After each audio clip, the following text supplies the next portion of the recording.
All right. Well, good morning, everybody. This is Jomo Stewart here at the Fairbanks Economic Development Corporation. It is Tuesday, I believe, January 31st. Yes. Oh, last day of January 2023. We're already churning through the year. And our guest, hello, good morning, Ms. Killian. And our guest today is Mr. Steve Hoke. He's the manager of the FNSB's Air Quality Division. Here to give us an update relative to the wood stove change-out program. For the record, this in continuation of discussions relative to the EPA's proposed actions on the state's serious SIP and to improve and bring into attainment the air quality levels here in the FNSB. However, those proposed measures, though likely to be effective, along with others, do create quite a bit of risk for our community economy. If I may editorialize just a moment, it underpinning the EPA's position does appear to be that price is no object when it comes to cost of energy, even when you live in the coldest, darkest major metropolitan center in the civilized world. And there, frankly, I believe there's a bit of a risk that in trying to save the patient, they might kill the patient, being our economy. So we want to try to walk through, and we'll be over the next couple of weeks trying to walk through some of the things we as a community, we as a state might do to help us meet this air quality challenge expeditiously and avoid the worst harm to our economy. All right, so on that front, again, the wood stove change-out program, I will hand it over to Manager Hoke. Good morning, sir. Good morning, everybody. Can you hear me all right? Yes, sir. Excellent. And by the way, as always, gang, this is for your benefit. So if you have any questions, comments, I will be trying to monitor the chat box. However, members are encouraged to simply take themselves off mute and fire away with questions. Thanks. Definitely. As I go through this, feel free to interrupt. I only have 10 slides. I'm going to cover them as thoroughly as I possibly can. But if you think of any questions, feel free to jump in and ask away. Let me start off by saying, again, my name is Stephen Hoke. I'm the Air Quality Manager with the Borough. Little history on me. I come from the state. I was an air quality program specialist at the state, implementing the PM 2.5 regulations and implementations of the SIP for the state for, I don't know, 5-ish years. Before that, I was an air quality technician with the state, responding to public complaints and handling open burns and all fun stuff like that. I just came over to the borough here in August, traded places with Nick Zarnecki. Nick Zarnecki moved over to the state and actually took my boss's position over there, and I came over and took his position here. So hopefully I have answers to your questions. When you have them, I imagine you guys are gonna have some good ones. So we'll just move right into it. So I thought it'd be good to start with just what is the non-attainment area. So this is the area designated by the EPA as being non-attainment for the PM 2.5 NAAQS standard. NAAQS is the National Ambient Air Quality Standard. So everything colored there is the non-attainment area, and all of that area is covered by the change-out program, which has changed over the years. The program started with just covering those that were in the blue and pink areas, and then expanded up to the whole area, which includes Goldstream, the Goldstream and Sheep Creek areas.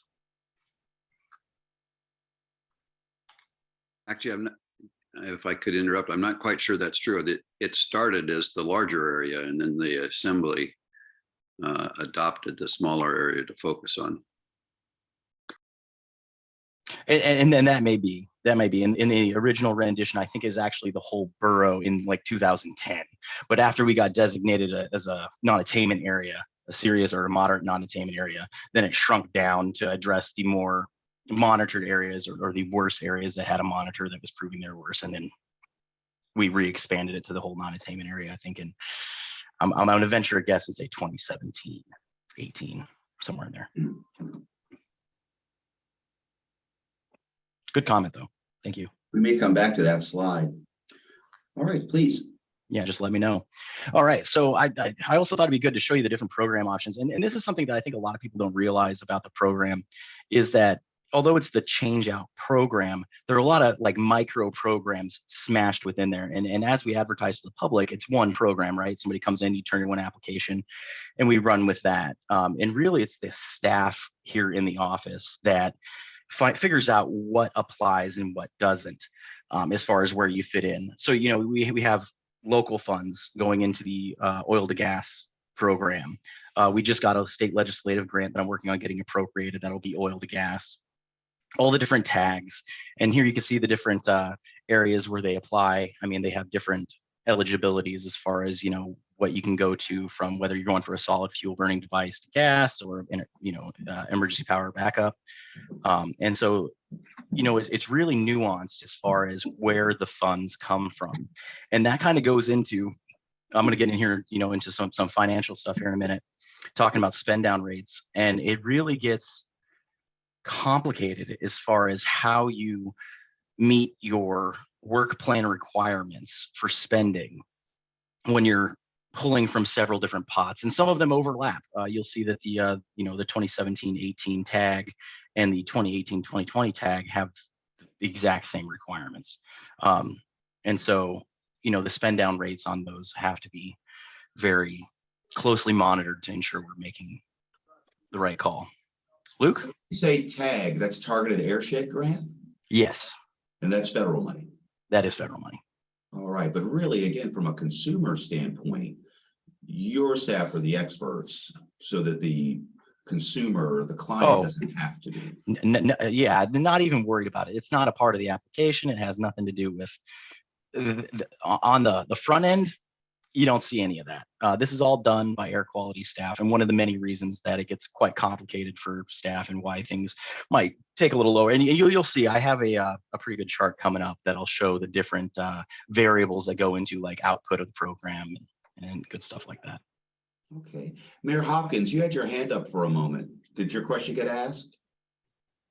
It was about, for everybody on the call, please do just what you did and say the tag means what. Thank you. Yep.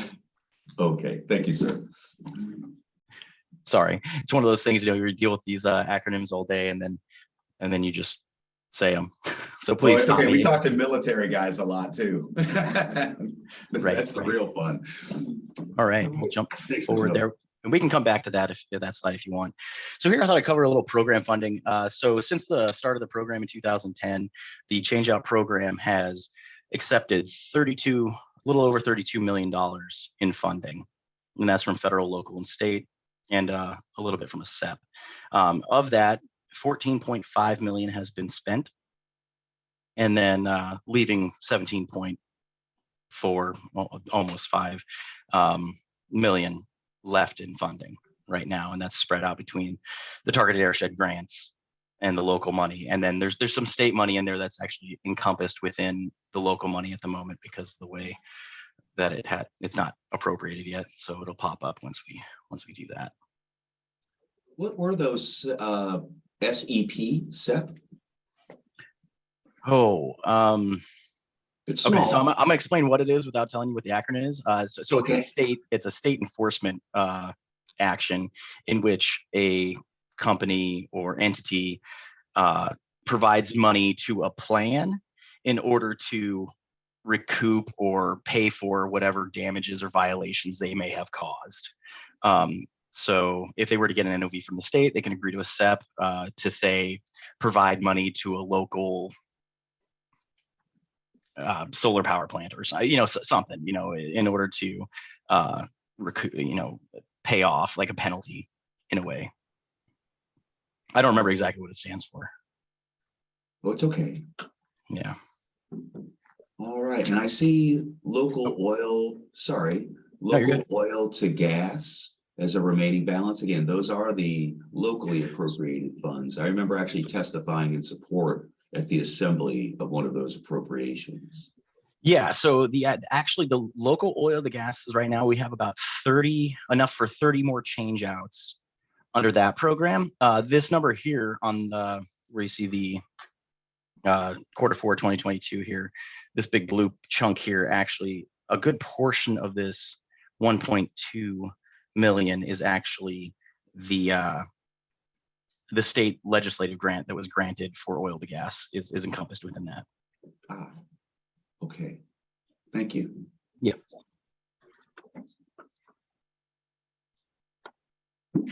We talk about performance a little bit. Actually, Steve, I'm sorry. We have a question in the room. Yeah. Steve, wasn't the state appropriation 1.25 million. Yes. So how, if it's encompassed in that, I'm confused about the number. So it's 1.25 million. Yeah. And then from my understanding, the borough takes 10% direct off the top. Oh, So we don't see Okay. all of it because of administrations and going Okay, through the that makes financial sense. process. Yeah. thank you, sorry. But I thought Yeah. the borough appropriated some of its residual COVID funds. Not that I'm aware of. I remember there was so prior to the state legislative grant, there was the ARPA funding. And then they might have taxed some COVID funds on top of that, but I'm not aware. I guess so this is present day as of end of 2022 net.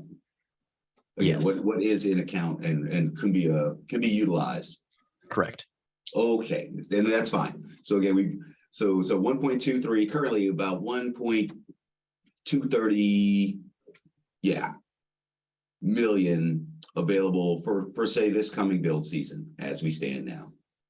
Okay, that's good. Okay, yes, sir. Thank you. So I thought this was interesting. Since 2010, just the total number of changeouts done per year by from the program. You see a giant spike in 2012, and a good note to have here is the different requirements that were in place back in 2012. So nowadays, all of our changeout programs have deed restrictions attached to them that basically are stating that no installation of a solid fuel burning device can happen after you go through a change out. And this has to be signed to be in the program to show permanent emissions reductions. It's part of the federal funding. And that happened. I mean, you can see where it happened. It's pretty obvious where that started to come in. It was past 2015, where you see this giant drop in applications and change outs. And then moving forward, another kind of interesting note here in 2020 is the first oil to gas funding. And you see a small jump there in the number of change outs completed. And that's due to the number of applications coming in. And again, I have a good chart coming up that'll show us the difference or the relationship between applications coming in and change outs completed. And then here in 2022, beginning of 2022 is when the other oil to gas funding came in. And you'll see again, there's a jump in applications. And I can say that just about half of that 309 change outs were oil to gas. Can I interrupt there? So does change out include exchange where you're changing Yes. an old? Basically any kind of completion of the program. So whether it's exchange, conversion, removal, any kind of action we do that expends federal funding or funding in general. And if you're exchanging a wood, if you're upgrading a wood stove, there's a deed restriction attached to that? Yeah, there is a deed restriction attached to every change out option we have. And when did that go into place? 2016. 16. Okay. All right. Thank you. And it's important to note too that the deed restrictions, there were a few attached to a few different fundings before that, but they were less restrictive, such as they had time limits, or they would eventually run out. For 10 years you can't do this, or they had different end dates, if you will, and then it became a blanket in 2016 that they just would be permanent. Yeah, I sort of remembered that we had some earlier on where if you were removing a wood stove or a wood burning device, Yeah. then there was a deed restriction attached to that, because obviously it wouldn't help anything if you put another one back in. But I wasn't aware that the exchanges had deed restrictions also. Yeah. And another important note here, if you think about timelines, is so 2015 to 2016, we moved into 2017. 2017 is when we got designated serious non-attainment area. And so that's when these extra requirements on federal funding really hit.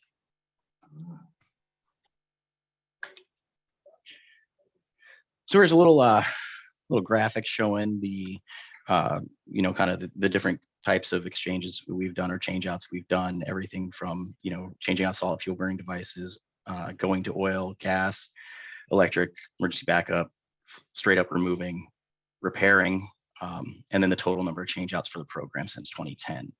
Currently, we're just over 3,500. We've removed 450, which I think is significant.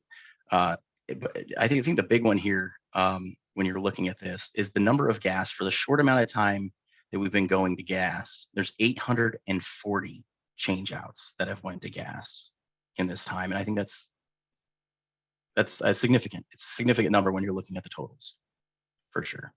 And we spend about 6.5 million on change outs.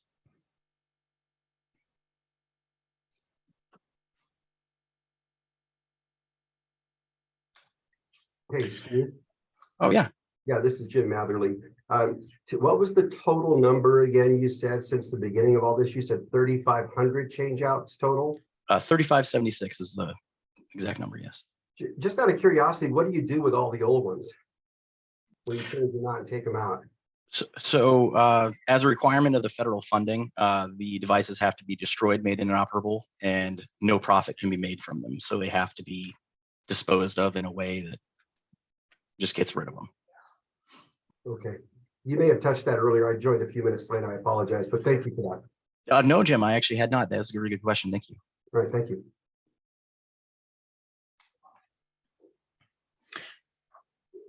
So I thought this is a great confusing graphic that honestly took me a minute to figure out, not gonna lie.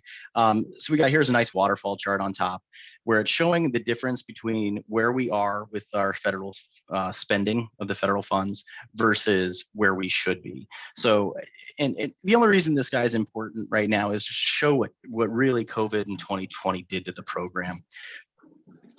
You'll see here, up in 2019, we're kind of hovering right around zero. I mean, our projections for where we were going to be for federal spending was almost right on. I mean, pretty well balanced around zero. And then as we come into 2020, you'll see that we slowly fall short of our spending. So here, we're, $340,000 behind, and then adding on another 300,000. And you get down here, I mean, in 2022, we're almost at $2.5 million behind on our federal spending because of this downfall here, this degrade in applications, in staff time. Just lots of different things kind of fall into this goal here. But on the upshot, you'll see here, Q4 2022. We're jumping up a little bit. We're hoping to bounce back. Projections show that we'll continue to come back and hopefully eventually someday be back to a nice zero balance, being right where we need to be. And another thing that'll change. What is that? Oh, sorry, go ahead. What is that? What's the makeup of that blue section then? When you said that we're starting to come up in the number of change outs, do you have a breakdown of the categories, or is that in the chart below it? So this chart below here is just showing the number of applications received, the open POs, actual change outs versus where we should be with change outs. This one here is just the federal spending as far as, where we're at spending those federal dollars and where we said we would be in the actual work plan for the grants. So the makeup is kind of. What's the range? There's sort of a range attached to each one. What does that represent? The amount of money we're falling down away from zero. So each quarter here, this is the quarterly, right? And so as you go up here, there's the zero line right here. I know it might be a little small for you guys, but so you got the zero line, and then so in Q1 2020, we see $168,000 drop from where we were, and then as we keep going, and then there's the $300,000 drop, $124,000, and it just keeps going depending on where we were for that quarter, and it just tallies, right? It adds up as you go, kind of like a waterfall, just piling on top. Oh, I get it. Okay. Yep. Yeah. So if I may, Steve, here's some of the big questions looking forward. So the shortfall between what we planned to spend and what we actually spent, is that based on lack of applications? I see 2 additional staff. Was that lack of person power to process those applications? Is it lack of people to actually do the work? We can certify an application and still not have the person power to do the conversion. Yeah, Probably all of them. absolutely, Jomo. You're hitting the nail on the head with that one. So it's all those things, right? If we don't get applications, we can't process anything. If we don't have the people to process the applications, they're never going to get through the program. And some of it is actually just people not completing those applications or providing required materials, and that slows us down too. And then, of course, the installers. If they don't give us the final documentation, invoices, we can't get done with that either. And then if there's not enough installers, I think 2023 is going to be a pivotal year for us for two reasons. One, we're going to have 2 additional staff provided by the 2022 tag that just got appropriated here this last month. And so that'll kind of show us where we are for program capacity. What can we do here in this office with 2 extra people? And then on top of that, we're going to see what the vendors can keep up with, because as we've seen in the past, okay, they can do 310. That's what the most we've had since 2017. So if we can have all these things aligned, we'll know where we're going to be in 2024 and 2025. It's hard to project with all these variables changing so rapidly, but we're doing our best. So one more question. In terms of you said on the oil to gas that there was about 30 change outs funding for that available. Is that on a first come, first served basis then? And how does that work? Yeah. The first one's to complete the program. You complete your application, get everything done. And and staff does a good job prioritizing that and making sure we don't end up with more people getting change outs than there's money for. So when's the time frame for, is it when you apply for it, or when the application is complete, or when the work is complete? So, there's multiple steps in here, because you got to get your application in, it has to be complete. You have to, designate how you're going to do it, whether you're going to get a vendor direct payment or whether you're going to accept the payment and pay the vendor yourself. So there's nuances there, but the money isn't actually taken out of the grant until we open a PO, which will be after all that has been figured out. They have a vendor selected, the PO gets opened, and then that money is theirs. So basically it's a rush to get that application complete and get everything lined up and then get that PO. Everybody that goes through our program is advised not to have any installation or work done. And vendors are also advised not to do any work until there's an open PO. And PO is purchase order. Oh, yes. Thank you, Jomo. Okay. Yeah. Oh, okay. So essentially the check is ready. Yes. Yeah. Mhm. Those funds have been obligated to that project. I have a couple questions. Please. Is any part of the program not income based? Is it income based for the application? No, not at all. And I was wondering what sort of things, like, what do you do to market that to, to get the word out to all the residents? Is there continuous marketing going on? There's radio ads. We have the Yeti online. I don't know if you guys seen the air quality Yeti. We have videos on YouTube. There's a constant push on searches. We have an advertisement company pushing stuff all the time. I should note though, that there's a slight there is a priority for, oh man, I'm going to remember the term now, for environmental justice areas. Thank you. Environmental justice areas due to the federal funding as a requirement, because those areas are in need of the funding. So that they are prioritized by that, but it's not income based. It's just those areas. Hey, John, I want you to be able to get your question in, but and you too, Mayor Matherly. But while we're on that subject, how are those areas delineated, these environmental justice areas? And is there someone we can look to online that would show them on a map? Yeah, the EPA has an environmental justice area map that they put together. And as far as, I think that is income based. If somebody else has a better idea, I'm not totally privy to how they throw it together. It's developed by the EPA though.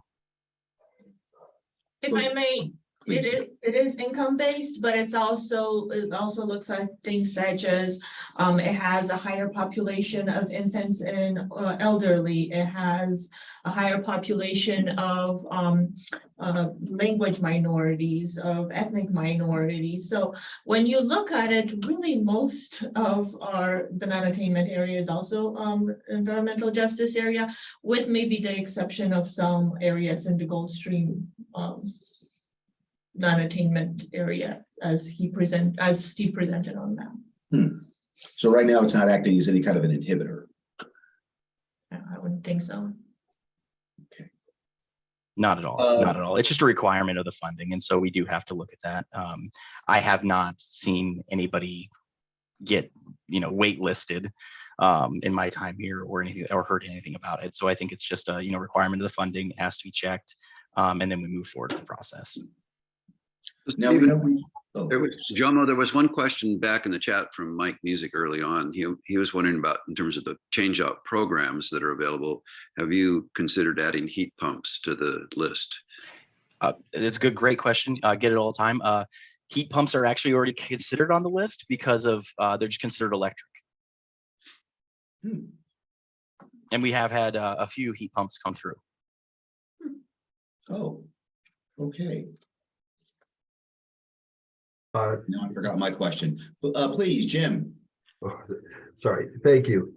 This is really interesting. And so Steve, when you do take an application, do you have like I don't know how many people actually do the change out business wise in town, but do you have to go through an RFP for every single one, or do you sign a blanket contract with one or two and you shuffle back and forth between the companies? And if there's any mistakes along the way, I'm assuming that those companies that do the installing take that burden upon themselves.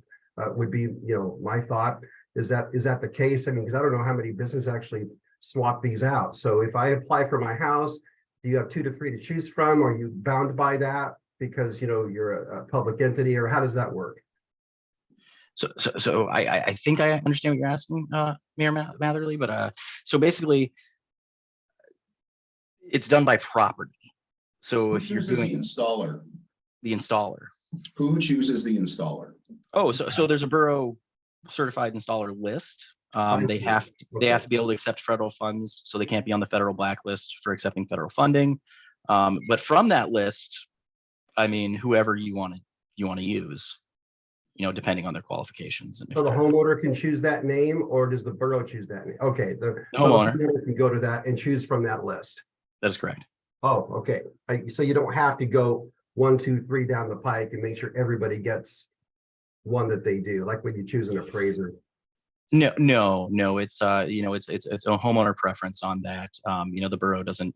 We have our list. Those are the preferred installers, as in those are the only ones eligible to accept funds. And then installers across town, or even we have an installer that actually moved up from Wasilla to get in on the program and do installation. So I mean, they can apply. They have to meet certain requirements, again, be able to say federal funds. And they guarantee the work, they do the work. If something happens, obviously they're the contractor, they take care of that. Okay, all right, cool. Thank you. Thanks, Jomo, for reframing it so it made sense, because I don't think that made sense. Thank you. I did want to ask Steve, back to the discussion regarding prioritization. We do know that there are certain areas of the community that are the PM 2.5 hotspots.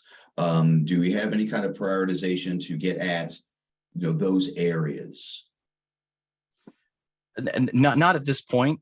I would say that, as far as staff is concerned, I mean, that they recognize when it's there, but there's no prioritization of one over another. Aside from evaluating whether or not it's an environmental justice area, and like we already addressed, most of the area is, so it's not really. Well, again, at this moment, it's not so critical because again, we're underspending against plan anyway. So it's not, we're not inhibited by amount of funds for which we might have to apply prioritization of limited funds. Right. Okay. Dr. Davies. I was just going to say, in the past, we did have that kind of prioritization in terms of hotspots, but we don't. Yes. Yep. Got it. Okay. Thank you. All right. So now this is a fun one. This is one of those magic ones where we kind of like pretend like we know what's going to happen, right? So these are just the number of change outs per year since 2017. And so moving forward from 2022, this is kind of where we might be with the number of change outs we do. Could be anywhere from, somewhere around, 325 all the way up to about 390 change outs by 2024. That's a combination of, prior statistics as far as, what kind of applications have come in, and then also with the added staff.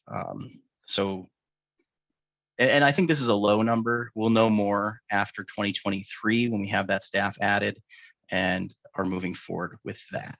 So that should be interesting enough. But based on prior participation and outcomes, this is kind of what we end up with.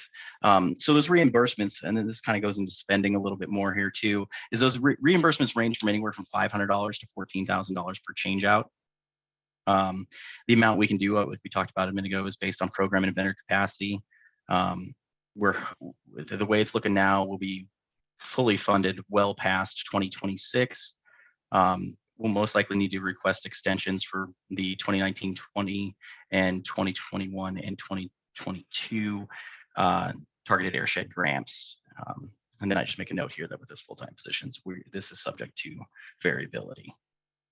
Actually, that was going to be, I have two questions, but that was going to be one of them. Were we at risk of losing any of these funds because of timelines, deadlines for spending them out? And did we have a plan for keeping them?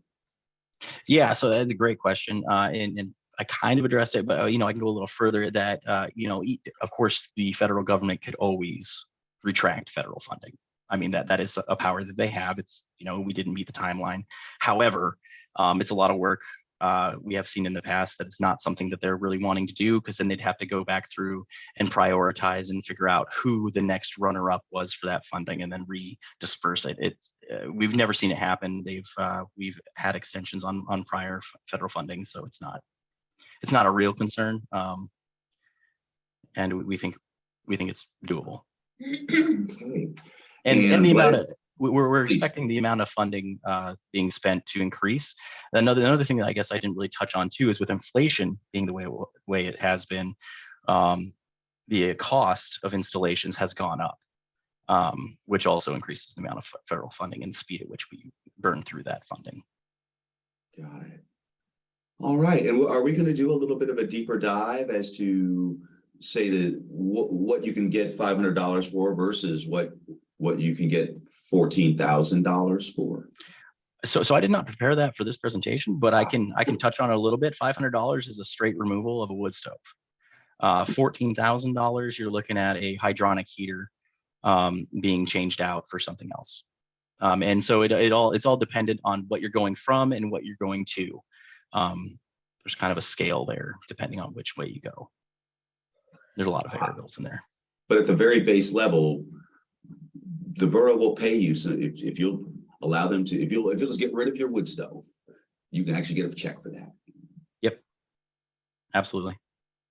And buy 100 gallons of fuel oil at current prices. Barely. Well, this is all very interesting.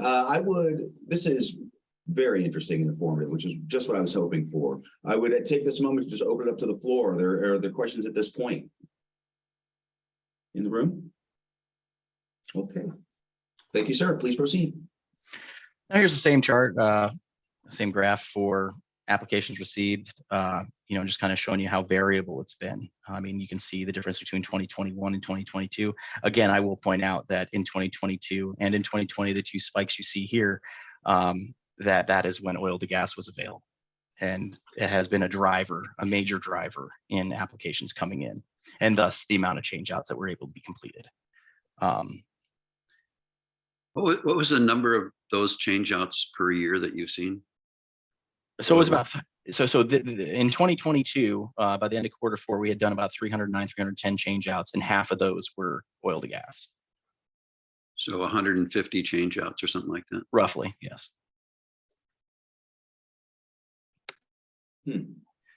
Yep. And so this projection is just based upon, obviously, the current and past trends. The amount of variability makes it, again, hard to project. Anywhere from 400 to above 1,200 applications is what what we're projecting for 2023. You know, if we shoot for the middle, we can hope for around 800. I think would be a pretty promising outlook if we can get about 800 in, and if we're able to process about half of those, I think I would be pretty ecstatic with the program. I'm hoping the addition of the 2 additional staff might increase that a little bit more, but I'd hate to be too optimistic and throw a bigger number out there.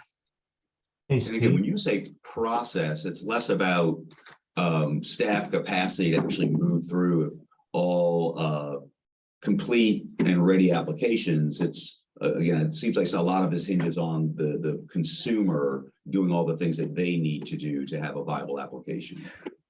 Yes and no. I mean, it's so there's the front end stuff the consumer has to do that the staff has to, you know, with a lot of people stay on them about to get it done in a timely fashion. And sometimes these things can take a year and a half. I mean, we have some open POs that, you know, we've been waiting on stuff for over 2 years. Once we have the extra staff that we follow up and clearing out of those old POs, we're going to have a kind of a term life on them is the plan. So they're not just sitting there clogging up the works. So yes and no, Jomo. Okay. hey, Steve. Carl. Hey, can you go back to the last chart? So, Steve, can you need to clarify, because anytime you deal with the federal government, you are restricted. So we're talking about 2 programs here. One is the oil gas change out and one is the wood stove change out or solid fuel change out. So if I understand correctly, you got a majority of the money in the solid fuel change out, but you cannot transfer that money to the oil and gas, correct? Not quite as straightforward as that. I'm gonna excuse my flipping here. We're gonna go back to here real quick. So here you can see that the 2019-2021 has most year change outs to everything except oil to gas, right? And then so your 2022-2021 tag has the oil to gas, or what we're calling the anything to gas, because you can also go from wood to gas. So there's different prioritization as far as which funding source gets spent down based on how old the funding is, what the eligibility requirements for that funding is. And so what ends up happening is each one is in competition with each other for which one we use if they have overlapping eligibilities, if that makes sense. I hope that answered your question. So then if the oil and gas change-out program funding gets used right up, can you then dip into solid fuel money to continue the oil and gas change-out program? No. That's what I was asking. Okay. So Well, when you went to that chart and you said that you'll have to put in an extension for the funds for, I think it was 2019-20, and there was another one I thought. So you're really talking about the wood change-out funding. one of them, right? So and so this is where the competition happens. You have 2017-18, 2018-2020, and then 2019-2021. Each one of these are solid fuel majority, right? So it's solid fuel to something else. So they are in competition with each other. Currently, we're on track to spend the 2017-2018 targeted airshed grant on time. That one's good to go. And then we'll move on and start doing the majority of the spending while still spending from the 2019, because you have to have some expenditure from it every year. So there's like a disbursement pattern, if you will, that's used in order to ensure that we continue to spend down, but we spend the majority from the older grant to get it spent down on time, hopefully. Yeah, I understand that. Yeah, and then so with the oil to gas, though, I think it's important to point out that currently we're spending on local funds. In the local funds box, we got about 30 more change outs in them, around 30. And then we'll move on to the state legislative grant, which has about a little bit less than 1.25 or 1.5 million or 2.5. And then 2.5 million. What about? Go ahead. And then we'll move on to because of the requirements. So what we're doing is, while we're spending down the local and the state legislative grant, now that we have the 2021-22 grant appropriated, is we'll do the wood to gas on this one in order to keep the spending down. So anything else but wood to gas will go to one of these 3, depending on where we're at with funding. And these 2 will get spent down on the oil to gas before we move on to the tag. So I understand I got it. the assembly is still sitting on some money waiting to be released. Is that correct? Yeah, that's the state legislative grant should be coming through. Is that the 1.23? Is that Yeah, what? yeah, 1.25, I think. So is there any money then from the tag for 2022 out there? So this one was just appropriated, and should be coming through here within the next month, we hope.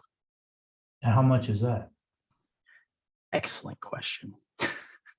And off the top of my head, I think it's four something million.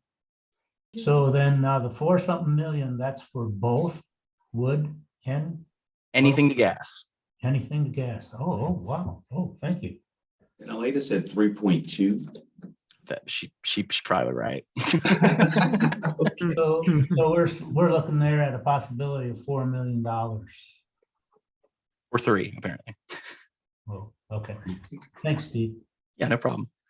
Luke, then John. So am I up? Yes, sir. So what does the X in the category of gas represent with the 4 tags? Describe what that, Oh, yeah, what no that problem. signifies. Yeah, so anything under this little, I don't know if you can see my mouse cursor here. It's Mhm. solid fuel Yeah. burning appliance options. So if you're going from a solid fuel burning appliance, you can go to gas with any one of these tags, right? And then you can go to electric or water district heat with any of these ones. If it's underneath the oil appliance options, you can switch from an oil appliance to, okay, so the only option here is gas, but to gas with anything with an X in that column. Thanks for So that being question, Luke. That was a good clarification. Well, being an old timer, so then if I have both oil and wood in my house, I could use any one of the tags to switch out the wood stove if I were close enough to gas and put in gas and oil. I mean, I already have oil, so I could end up connecting some part of my house to gas Yes. for heating. Yes, in 2 separate Okay. applications, you could do that. It's also important to note under the 2022 targeted airshed grant, you can combine them in order to lessen the impact of going to gas to yourself. Okay. A lot of variability, thanks. John? Yeah, so I was just wanted to clarify on that. So the number 30 is only with respect to the local funds. If you add the other funds that may become available for this next construction season, what is the total number available? I want to say it was 240 off the top of my head. I can get you that number at a later time if you'd like. Okay. What is, for the oil and gas conversion, what's the maximum reimbursement? From oil to gas, I think it's 10,000? 10,000? 7,500. 7,500. See, she would know. She's the gas lady. IGU has been an excellent partner in our oil to gas program, both advertising for us and helping us work through this process. I'll throw a plug in there for IGU. Back at you.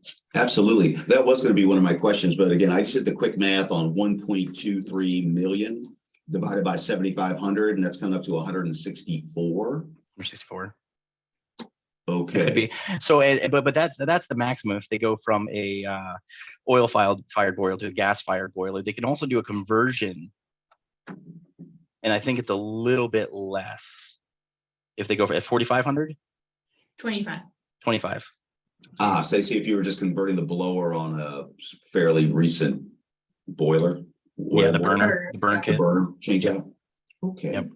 Actually, one of the questions I was going to ask is relative to relationships and communication. It sounds like, yes, there is strong communication between the borough, the air quality division, and IGU, because again, we can throw money into a bucket, but if there simply isn't the capacity to do the work, it's kind of money that's embargoed. And so we're doing that delicate dance to make sure we're maximizing both requests and distributions. Excellent. And Elena, As far as the IGU is concerned, and your ability to add new customers under your existing capacities, how are we sitting? We're sitting pretty good. So last year, our years can get intermixed because we have the calendar year and the construction year and the fiscal year. But last construction season, our goal was that we install 600 new service lines. We installed 635. And then for this next construction season, last year about this time, so last year we've exceeded the goal. Last year in January, we had about 50 approved for construction applications. And this year we have 215 as of yesterday approved for construction applications. So what we anticipate at IGU is that at least we are going to install 600 service lines. This summer, we are limited by the short construction season, so we're probably not going to do too many more than maybe 650, 700. But we are going to most likely exceed our pro forma goals, which our pro forma only requires us to install 450. Okay. Just for the record, Miss Elena and IGU are going to be our guests for next week. And so we will be doing a bit more deep dive relative to the IGU, their current status and their capacities as we're moving into 2023. All right. Mr. Hoke, please. Yeah, no, I just got a quick summary page here talking about the complex operational framework that goes into the change-out programs. Obviously, there's 5 grants we've talked about at length, each with unique requirements, terms, and conditions. Of course, the final 2 are in the acceptance process, both the 2021-22 Targeted Airshed Grant and the state legislative grant. And then, so there are currently two SIPs in the non-attainment area that the state is operating under, and then also possibly another one coming with the lowering of the national ambient air quality standard that the EPA is proposing. And this could possibly add more requirements to any federal funding we get. It's just a thought to have out there.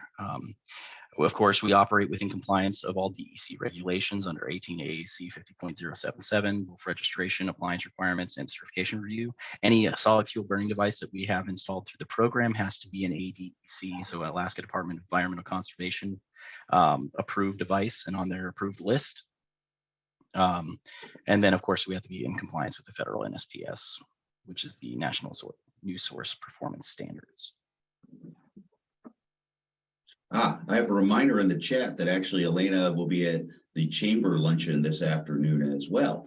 So there's a couple of chances to get the good information coming both today and into next week. Well, okay, you said that this is your closeout slide, sir? Yes, sir. If there's any more questions, I'll be happy to answer them. Any comments? And yes, I would open up the floor, please. Again, this is for your benefit, guys, except for you, Carl. I'm kidding. Go ahead, Carl. I have one. So, Steve, you made a comment to inflation and how it had hampered some of the installations. Is there a possibility that you could increase the funding for each boiler or conversion, maybe by $1,500 or $2,500 to compensate for that inflation? So, yes and no. Any change to the money we're spending out of the federal grant has to go through a process. We'd have to communicate with the state. So basically all of our target airshed grants are pass-through dollars, federal funding that goes through the state and then is granted to the borough to be dispersed. And so it has to go up to the state, be approved, go up to that. And then what you start looking at is the more money that you're throwing at a single change out, the less change outs you can do over time with that amount of money. So then you're not meeting your emissions reductions for the work plans. So yes and no. So I understand that, but the goal is to increase or reduce the amount of people using fossil fuel and wood. So if there is we got one, how can I say this, restriction that people are hesitant to, and not many, Steve, I just want to tell you that deed that you talked about, sort of people in Fairbanks or interior like to have that wood backup. So they said, I'm not going to change out. But then the amount, as you said, that the cost to change out those boilers and furnaces is still a little too much for folks. So as you said, it's a dual-edged sword. But if we don't do something, then we're not going to increase the change outs. So that's the reason I asked. No, absolutely. And it's a great question, Carl. And that's part of the reason the Anything to Gas program came into play, because then somebody could combine their wood stove with their oil device in order to go to gas, and it'll, lessen the burden. And then are you restricted on when you apply your applications for the TAG and the EPA, are you restricted on the amount of money you can ask for, or is it a open request? Yeah, I restricted, I think it's 10 million. And we share that with the state. The state, so basically the state makes the application and then we work on it with them. Elena was party to that this year. We worked with IGU in the state in our application for the targeted airshed grant. Okay, thanks, Steve. Yeah. Dr. Davies. Oh, go ahead. No, please, Steve, carry on. Oh, no, I was just going to follow up and just say that, and so that piece of pie gets divided up depending on the necessities of, the state needing something versus IGU versus, whoever's working on it with us, and what will give us the most reductions with that amount of money, or what's necessary in order to improve the amount of reductions given in a certain amount of time. But as far as the actual levels of reimbursement, again, it sounds like it's a complex process of how those values are set. That is correct. That is correct. I can say that we are playing with our removal numbers. A personal project of mine is to make those removal numbers go up instead of replacements, encouraging those folks that are a little hesitant to deed restrictions to kind of give way a little bit. So we're playing with those numbers to see if we can maybe entice some people that maybe otherwise wouldn't participate. Okay. Hey, Jomo, Yes. this is David. I got a question. Steve, has there been any effort to track how much particulate reduction may be attributable to this program? So there are estimates based on what type of conversion is done, like going from wood to gas, and so for every conversion or removal that's done, there's a number of particulate emission that's assigned to that particular change out, and we do calculate that and estimate it. I don't have that information readily available at the moment, but it's definitely something I can provide at a later time if you would like. Okay. Dr. Davies. Yeah. This outside probably the scope of this talk, but do you happen to have a graph? Do you know, or could you tell us how the program overall is doing? Do you have how do we know how much reduction we're doing? What are we monitoring, and what does that monitoring show over the last 5 years, say? Yeah, here, if we got a minute, let me go ahead and find the magic spreadsheet that'll tell us everything that we want to know on that. I guess Nikki had a graph at the chamber meeting that showed reductions, or at least the reductions of pings.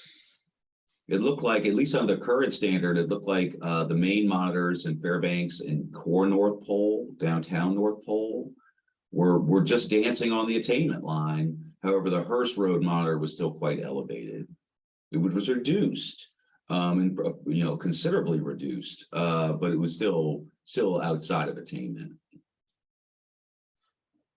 Mr. Hoke, are you still looking? Well, Mr. Yeah, Woods. yes, I got it pulled up here. Oh, I'm okay. just trying to get it to the right section. Go ahead and continue with your questions. I can do this and try to multitask if you'd like, so I'm not holding this up. Okay, please, Well, I was Mr. just Wood. going to follow up. I was just going to ask, do we have any data? Do we have any numbers, especially over time? How many residents and property owners are interested who cannot afford the swap out, but who are not available, or who I'm sorry, I'm having a little bit of a neurostorm.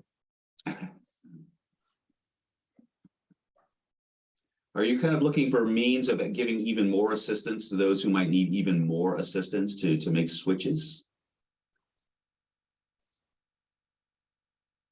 Oh, okay.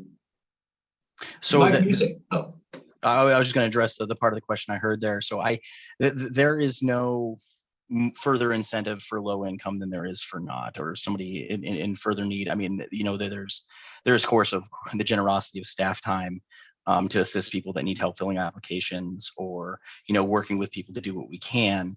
But as far as federal funds, those are locked amounts. okay. Mike. Yes, thank you, Steve.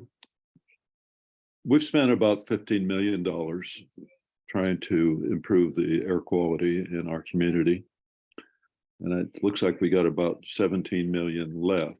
The first 15 million hasn't gotten us to compliance. Are we going to get there?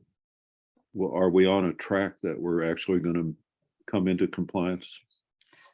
So Mike, that is a loaded question. So it's hard to say. I'm going to say no with the lowering of the national air quality standard that the EPA has proposed. But I can say the reductions that we have seen in with the combination of the wood stove change-out program, state of Alaska's efforts as far as compliance and curtailment efforts, we have seen a massive reduction in the North Pole area.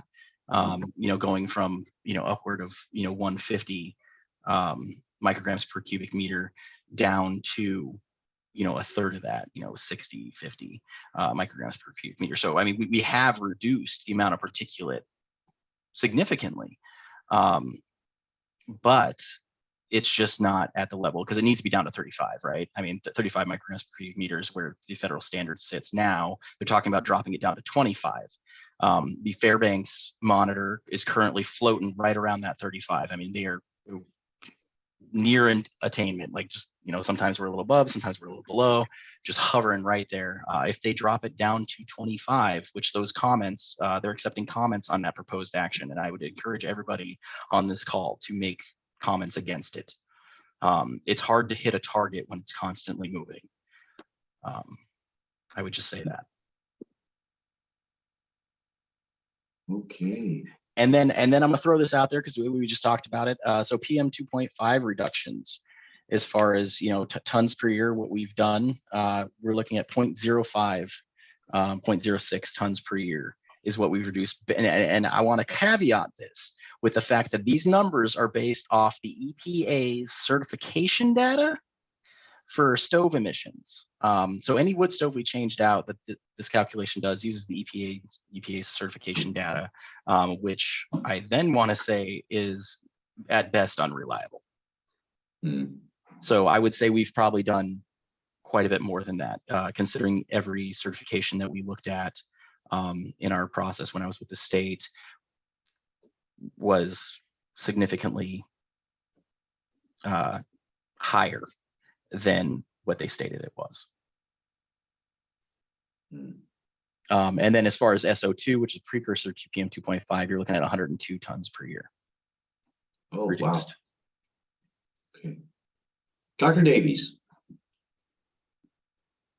Yeah, I understand why, you know, in terms of not wanting to have the goalposts move, but on the other hand, it is a little bit working against our health interest to not try to get to that lower level. And so I guess the question I wanted to ask you though was, how much better could we do if we worked harder at compliance?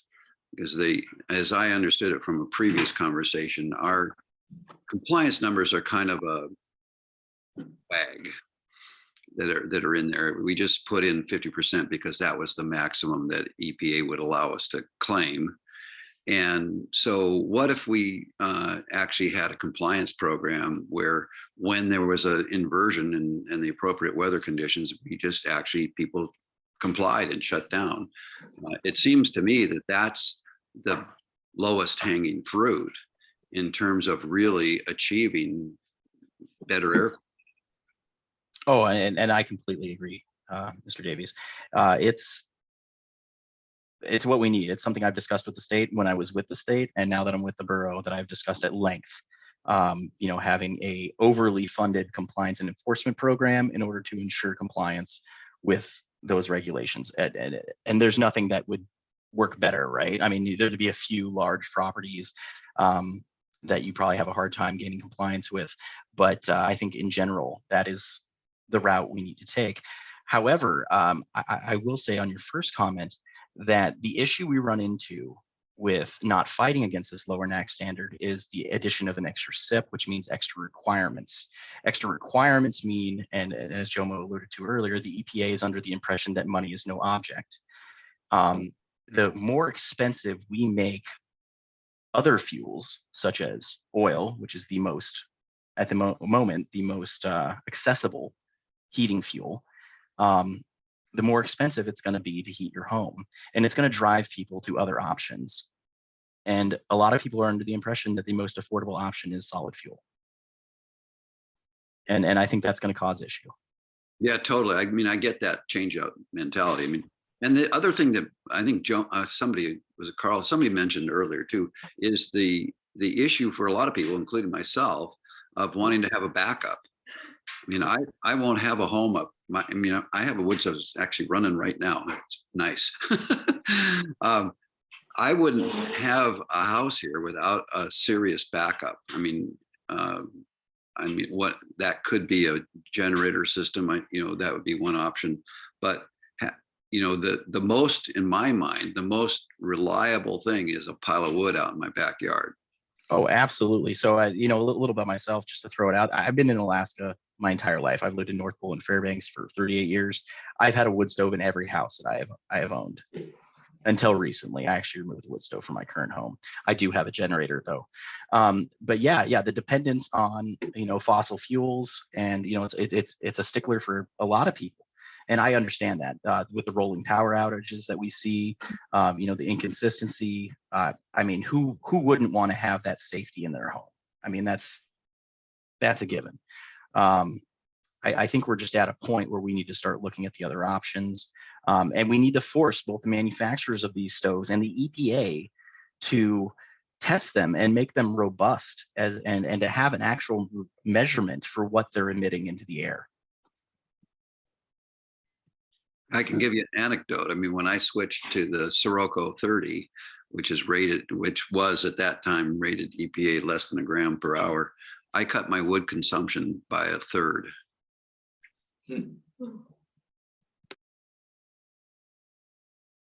Well, and on that note, just also not so much anecdotal, just working through data, is I could tell you that is the faster wood burns, the cleaner it's burning. All right. And that's why you see masonry heaters have actually some of the lowest particulate emissions of any solid fuel device. Oh, and see, they're gasifying, not just combusting. Yeah, higher heat, greater output. So I did want to share one thing, if I may. Yeah, and I wanted to thank you for that, Jomo, because that's something I did not include in my presentation. I was really focused on the numbers this week. Are you all seeing the borough's website? Perfect. I did want to put on record and for the recording, this is the FNSB's air quality website. You'll see here on the top, just in case folks search fnsb.gov/386/change-out programs. Just know that you can pretty easily navigate to this point on their website, and there you will find their applications to get in the queue for a change out of your appliance. Hey, Jomo. Yes, sir. Could you go back to that and slide up to the map that showed the zone? Because it looks like it's different from what Steve is showing.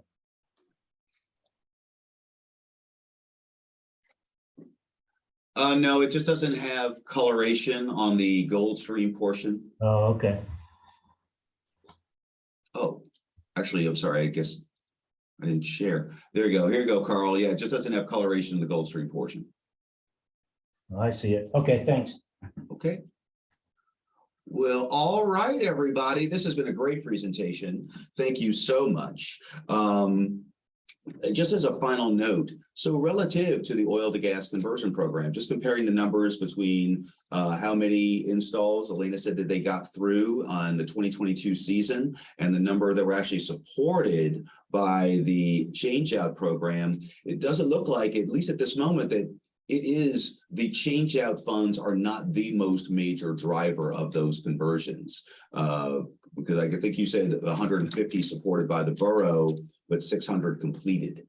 I think availability is really playing into that. You know, the expansion of IGU and all the work they've been doing there has really opened up gas for a lot of people.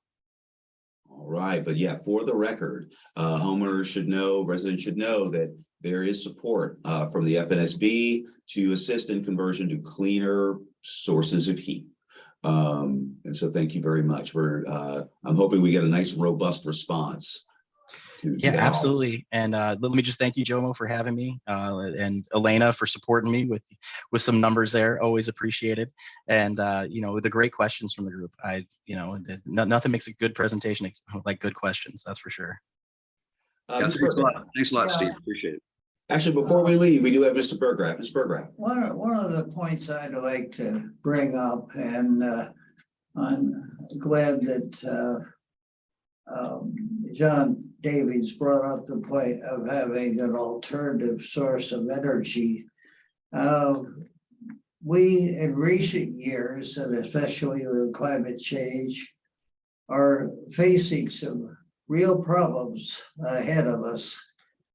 Gold Valley does their best to keep the electricity going, but one of the problems they have, especially in the rural areas, is that the right-of-ways for clearing are not adequate as the trees grow higher. And each year it's getting worse. And we need, most people that live out in the country need to have a backup. Now, I originally started with wood and then turned to a pellet stove. And the pellet stoves burn a little cleaner, although I'm not sure how they fit in with the program now. But we can have generators. I have a generator that can keep the furnace going when the power goes off, but that's about all it can do.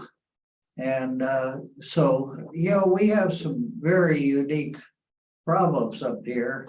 And I think EPA needs to realize that there is a problem there and not one size fits all.